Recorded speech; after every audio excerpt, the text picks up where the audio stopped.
بسم اللہ الرحمن الرحیم۔ السلام علیکم۔ عہد رسالت کا ذکر ہے کہ ایک دن ایک صحابہ جن کی پیشانی نور سعادت سے چمک رہی تھی حضور صلی اللہ علیہ وسلم کی خدمت اقدس میں حاضر ہوئے اور عرض کی، یا رسول اللہ صلی اللہ علیہ وسلم، میری ماں باپ آپ صلی اللہ علیہ وسلم پر قربان، گزشتہ شب میں نے خواب میں دیکھا کہ میں حضور صلی اللہ علیہ وسلم کی جبین مبارک کو چوم رہا ہوں۔ آپ صلی اللہ علیہ وسلم ان کی بات سن کر متبسم ہو گئے اور فرمایا، تم اپنے خواب کی تصدیق کر سکتے ہو۔ وہ صاحب حضور صلی اللہ علیہ وسلم کا ارشاد سن کر فرط محبت سے بے خود ہو گیا اور ولہانہ انداز میں آگے بڑھ کر فخر موجودات نبی رحمت صلی اللہ علیہ وسلم کی جبین پاک کو چوم لیا۔ دیکھنے والوں کے لیے یہ ایک تحیر خیز منظر تھا۔ وہ رشک کرتے تھے کہ کاش یہ سعادت عظمیٰ ان کے حصے میں آئی ہوتی، لیکن اللہ کے دین میں وہ جس کو چاہے اپنے فضل کے لیے چن لے۔ کائنات ارضی و سماوی کے مقدس ترین ہستی شہ لولاک امام الانبیاء نبی رحمت صلی اللہ علیہ وسلم کی جبین اطہر پر بوسہ دینے کا شرف اعظم حاصل کرنے والے یہ صاحب حضرت خزیمہ بن ثابت انصاری رضی اللہ عنہ تھے۔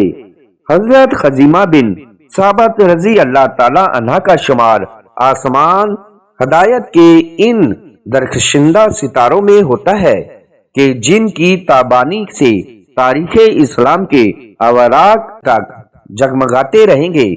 ان کا تعلق قبیلہ اوس کے شاخ بنو ختمہ سے تھا۔ حضرت خزیمہ رضی اللہ تعالی عنہ کو اللہ تعالی نے فطرت صحیح سے نوازا تھا۔ حضور صلی اللہ علیہ وسلم کے مدینہ منورہ میں نزول اجالل سے پہلے حضرت مصعب بن عمیر رضی اللہ تعالی عنہ کے داعی اول کی حیثیت سے مدینہ آئے تو ان کی تبلیغ مسائی کے نتیجے میں اوس و خزرج کی بیشتر گھرانے سعادت و انداز اسلام میں ہو گئے۔ حضرت خزیمہ رضی اللہ عنہ بھی اسی زمانے میں شرف اسلام سے بہرہ یاب ہوئے۔ قبول اسلام کے بعد انہیں بتوں سے ایسی سخت نفرت ہوئی کہ اپنے ایک پرجوش ساتھی عمیر بن عدی کے ساتھ لے کر بنو ختمہ کے تمام بت توڑ ڈالے۔ حضرت خزیمہ رضی اللہ تعالی عنہ کی زندگی کا سب سے تابناک واقعہ وہ ہے جو میں نبی رحمت صلی اللہ علیہ وسلم نے ان کی شہادت کو دو آدمیوں کی شہادت کے برابر قرار دیا اور وہ ذو الشہادتین کے منفرد لقب سے مشہور ہوئے۔ مسند احمد بن جنبل، مسند ابو داود، نسائی اور طبقات ابن سعد وغیرہ میں روایت ہے کہ ایک مرتبہ حضور صلی اللہ علیہ وسلم نے ایک عرابی سے ایک گھوڑا خریدا تو وہ عرابی حضور صلی اللہ علیہ وسلم کے پیچھے پیچھے چلا۔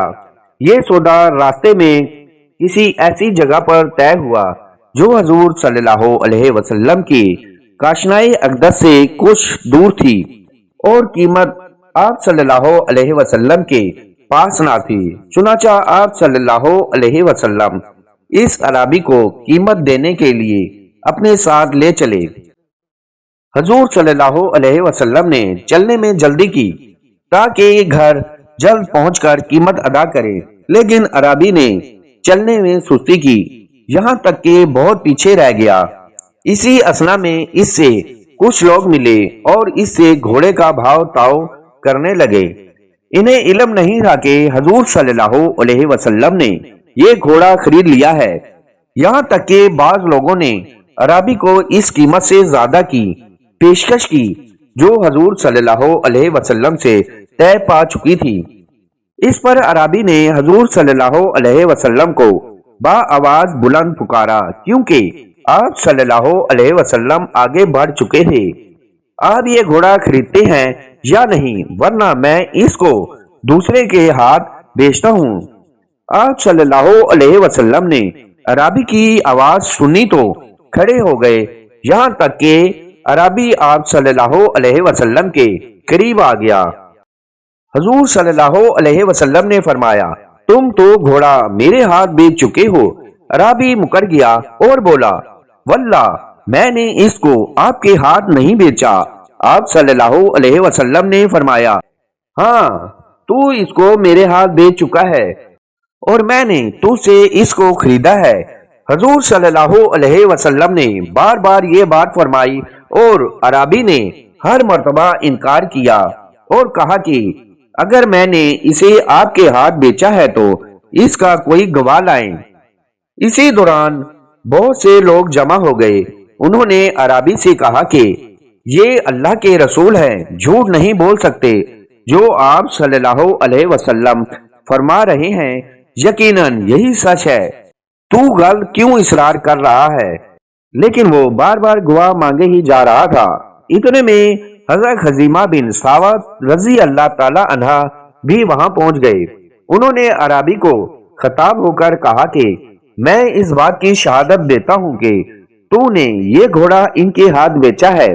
اس پر رسول اکرم صلی اللہ علیہ وسلم نے حضرت خزیمہ رضی اللہ عنہ سے پوچھا کہ تم تو اس وقت موجود نہ تھے، تم شہادت کس طرح دے رہے ہو؟ انہوں نے عرض کیا، یا رسول اللہ صلی اللہ علیہ وسلم، میں آپ صلی اللہ علیہ وسلم کی بات کی تصدیق کر رہا ہوں۔ آپ اللہ کے رسول ہیں، آپ جو کچھ فرماتے ہیں حق ہی فرماتے ہیں، اس لیے میں نے یہ گواہی دی۔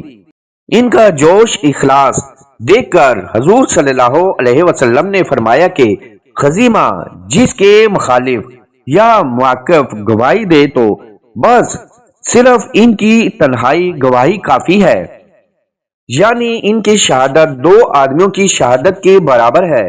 چنانچہ حضرت خزیمہ رضی اللہ عنہ اسی دن سے ذوال شہادتین کے لقب سے مشہور ہو گئے۔ حضرت خزیمہ رضی اللہ عنہ کے گلشن اخلاق میں جوش و ایمان اور حب رسول سب سے خوش رنگ پھول ہیں۔ ان کا اندازہ اوپر دیے گئے واقعات سے بخوبی کیا جا سکتا ہے۔ ایک روایت کے مطابق اگر ان کے حضور صلی اللہ علیہ وسلم کی جبین مبارک چومنے کا شرف حاصل ہوا ہو تو ایک اور روایت کے مطابق انہوں نے خواب میں اپنے آپ کو حضور اقدس صلی اللہ علیہ وسلم کے سامنے سجدہ ریز پایا۔ بیدار ہو کر حضور صلی اللہ علیہ وسلم کی خدمت اقدس میں یہ خواب بیان کیا تو حضور صلی اللہ علیہ وسلم نے اپنے جبین اتھر ان کی پیشانی سے مس فرمائی اور فرمایا، یہی تیرے خواب کی تعبیر ہے۔ فتح مکہ کے موقع پر وہ ان 10,000 قدیسیوں میں شامل تھے جن کے بارے میں کتاب استثناء میں پیشن گوئی کی گئی تھی کہ وہ نبی آخر الزمان صلی اللہ علیہ وسلم کے ہمارے کام ہوں گے۔ اس وقت حضرت خزیمہ رضی اللہ تعالی عنہ کو خاص امتیاز یہ حاصل ہوا کہ حضور صلی اللہ علیہ وسلم نے بنو خطمہ کا علم انہیں مرحمت فرمایا اور یہ علم لہراتے ہوئے وہ اس شان سے مکہ میں داخل ہوئے کہ بنو خطمہ کے 20 مسلح سرفروش ان کے جلوں میں تھے اور ان کے ہتھیاروں کی چمک دھوپ میں نگاہوں کو خیرو کر رہی تھی۔ حضور صلی اللہ علیہ وسلم کے وصال کے بعد حضرت ابو بکر صدیق رضی اللہ تعالی عنہ، حضرت عمر فاروق رضی اللہ تعالی عنہ اور حضرت عثمان غنی رضی اللہ تعالی عنہ کا زمانہ خلافت میں حضرت خزیمہ رضی اللہ تعالی عنہ کے ایام حیات کیسے بسر ہوئے، کتب سیر اس کے بارے میں خاموش ہیں۔ ان کا نام دوبارہ حضرت علی رضی اللہ تعالی عنہ کے عہد و خلافت میں منظر عام پر آتا ہے۔ حضرت علی رضی اللہ تعالی عنہ نے دارالخلافہ مدینہ منورہ سے کوفہ منتقل کیا تو وہ بھی کوفہ جا کر مقیم ہو گئے۔ 36 ہجری میں جمل کی جنگ پیش آئی تو حضرت خزیمہ رضی اللہ تعالی عنہ حضرت علی رضی اللہ تعالی عنہ کے ساتھ تھے۔ تاہم انہوں نے اس لڑائی میں عملی طور پر حصہ نہیں لیا۔ اس کے بعد وہ جنگ صفین 37 ہجری میں حضرت علی رضی اللہ تعالی عنہ کے حامی تھے۔ مسند احمد بن جنبل میں ہے کہ جب حضرت عمار بن یاسر رضی اللہ عنہ نے شامی فوج کے ہاتھ سے شہادت پائی تو کو جوش آ گیا۔ شمشیر بدست یہ رجز پڑھتے ہوئے دشمن کے صفوں میں گھس گئے۔ جب ہم نے حضرت علی رضی اللہ تعالی عنہ سے بیعت کر لی تو یہ ہم کو کفایت کرتی ہے اور ہم کو کسی فتنے کا ڈر نہیں ہے۔ حضرت علی رضی اللہ تعالی عنہ میں اہل شام کے تمام بھلائیاں موجود ہیں۔ حضرت علی رضی اللہ تعالی عنہ کے بعض خوبیوں سے بھی تہی دامن ہیں۔ دیر تک نہایت شجاعت سے لڑتے رہے۔ آخر شامیوں نے نغے میں لے کر تیروں اور تلواروں کا مینہ برسا دیا اور اللہ کا یہ شیر جام شہادت پی کر محبوب حقیقی سے جا ملا۔ اللہ تعالیٰ ان پر بے شمار رحمتیں نازل فرمائے، آمین یا رب العالمین۔